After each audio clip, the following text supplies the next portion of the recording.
आ जाओ, बैठो यहाँ। आइए हम आपके सामने एक अति रोचक प्रस्तुति देना चाहते हैं। आपने खबरें देखी और खबरों के बीच एक कहानी भी होती, तो हम खबरों की कहानी आपके सामने प्रस्तुत करना चाहते हैं।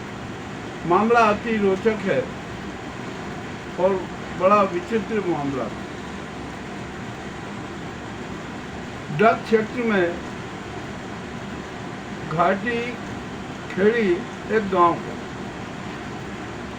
वहाँ पर एनटीएफ ने छापा लगाया। छापा किसी तस्कर के वहाँ लगाना था।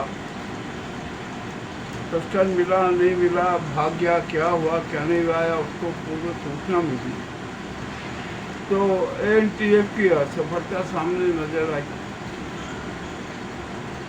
और जब एनटीएफ की असफलता आई तो उसने निर्दोष लोगों को भी पीटना चालू कर दिया।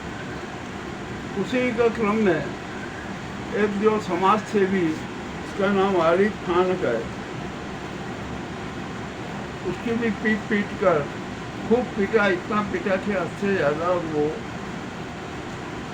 बड़ा गंभीर हो गया। मैं उसका ये फोटो आपके सामने प्रदर्शित कर रहा हूँ। ये फोटो है आरिफ खान का, जिसको एनटीएफ ने इतना बुरा मारा कि जिसकी कोई सीमा नहीं, और उसकी एनटीएफ की मार से उसकी मौत हो गई। पोस्टमार्टम भी हुआ, सब कुछ हुआ। मैं संपूर्ण विवरण आपके सामने प्रस्तुत करूँगा। आइए हम अब सबसे पहले बात करते हैं कि आखिरकार क्यों मैं वहाँ पर गया। मैं थीम न्यूज़ 24/7 का ऑनर भी हूँ, उसका चीफ कंट्रोलर भी हूँ, और इसी के साथ साथ मानव अधिकार संगठन का राष्ट्रीय कार्यकारिणी सदस्य भी। तो ऐसी जो घटना होती है तो मेरा जाना अनिवार्य होता है। मैं वहाँ पर गया और जो वहाँ का जो मैंने सब विवरण देखा ना, वो आपके सामने प्रस्तुत है। एक समाज सेवी की क्रूर हत्या होना, ये तो एक खबर है, और हत्या किस प्रकार की गई, किस ढंग से की गई, ये भी एक खबर है। परंतु जो इन खबरों की एक अपनी कहानी भी है। तो मैं ये खबर और कहानी आपको एक साथ प्रस्तुत कर रहा हूँ।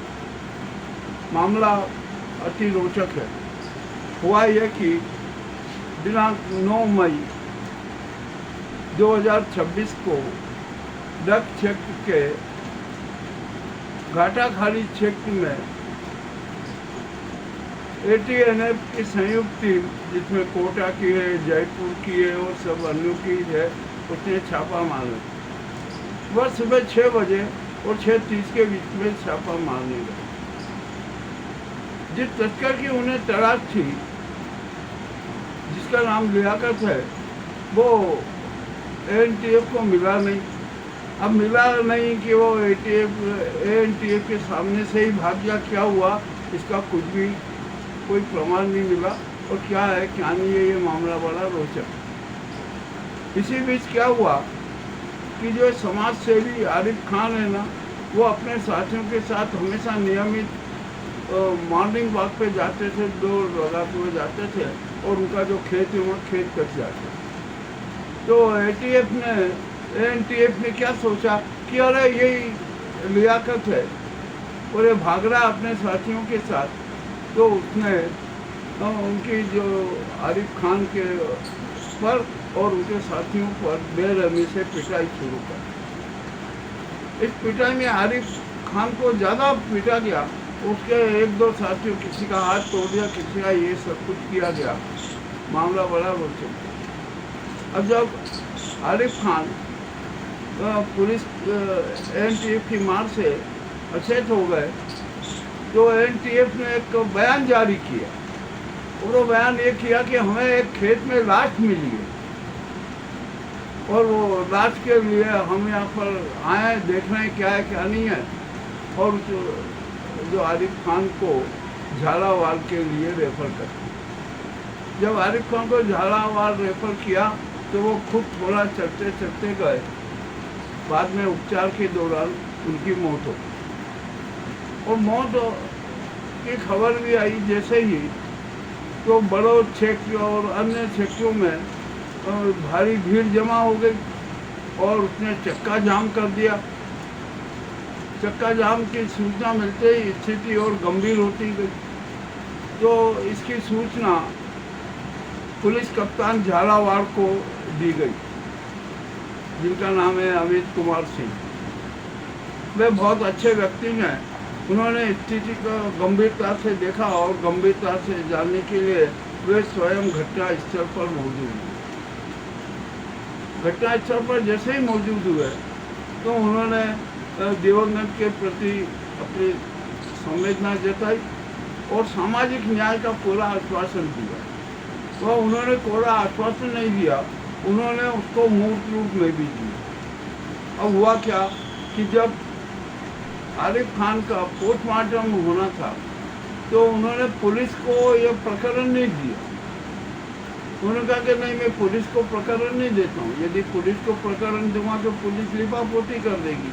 तो उन्होंने खुद ने 5 डॉक्टरों का एक पैनल बनाया पोस्टमार्टम के, और उसी के साथ साथ सीसीटीवी फुटेज का भी ऑर्डर दिया, और इसी के साथ साथ एक न्यायिक दंडाधिकारी, एक न्यायिक निर्दिष्ट को भी नियुक्त किया कि आपकी निगरानी में ये पोस्टमार्टम होगा। इतना सब कुछ उन्होंने बड़े व्यवहारिक ढंग से सब कुछ किया और मामला बड़ा अच्छी तरीके से सुलझाने की उन्होंने पहल की। अब जब ये सारा हो गया तो मैंने वहाँ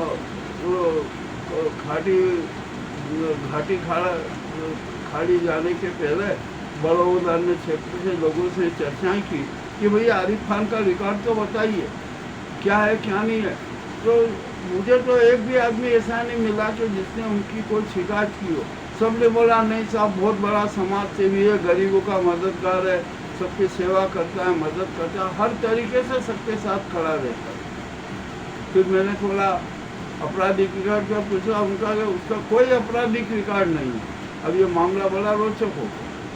तो मुझे लगा कि नहीं, एनटीएफ ने जाति की है और गंभीर लापरवाही पूर्वक पिटाई की, जिसके कारण आरिफ खान के शरीर पर और अंदरूनी चोटें हुई, जिससे वो बेहोश हुए। और बेहोश होने के बाद जब उनको झालावाड़ रेफर किया तो खुद हॉस्पिटल चल के गए, और वहाँ पर जाने के बाद उनका उपचार के दौरान मौत हो गई। यानी ये मौत अब कैसे हुई, क्या अंदरूनी चोट से हुई या पुलिस की ऊपरी चोट के मार से हुई, मामला रोचक है। अब जब मैं ये वीडियो बना रहा हूँ, उसकी खबर की कहानी बना रहा हूँ, तो मैंने उनके परिवार से जानकारी ली कि क्या पोस्टमार्टम रिपोर्ट आपको मिल गई। तो उन्होंने मुझे बताया कि नहीं, हम झालावाड़ गए थे, मजिस्ट्रेट साहब से भी मिले और एसपी साहब से भी मिले। उन्होंने कहा कि मजिस्ट्रेट साहब दस्तखत करके देंगे तो हम पीएमओ रिपोर्ट आपको प्रेषित कर देंगे। तो जब न्यायाधीश की वहाँ पहुँचे तो न्यायाधीश महोदय ने कहा कि मुझे एक चीज़ की कमी है, उसकी पूर्ति करना। और वो पूर्ति क्या है कि इतने हमें कुछ 2, 3, 4 गवाह चाहिए, ऐसे गवाह चाहिए कि जिनके सामने एनटीएफ ने आरिफ खान ने उसके साथियों को मारा।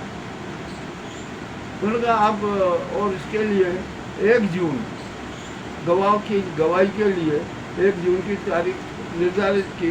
अब गवाहों के बाद न्यायाधीश अपनी रिपोर्ट प्रस्तुत कर देंगे। अब मामला क्या होगा क्या नहीं होगा, देखते हैं किस तरह का मामला आता है। यह घटनाक्रम चलत है। तो ये खबरों की एक कहानी भी है, खबर भी है और कहानी भी है, दोनों आपके सामने प्रस्तुत है। आपको कैसी लगी मुझे अवश्य बताएं। बहुत बहुत धन्यवाद। अब क्या है यार।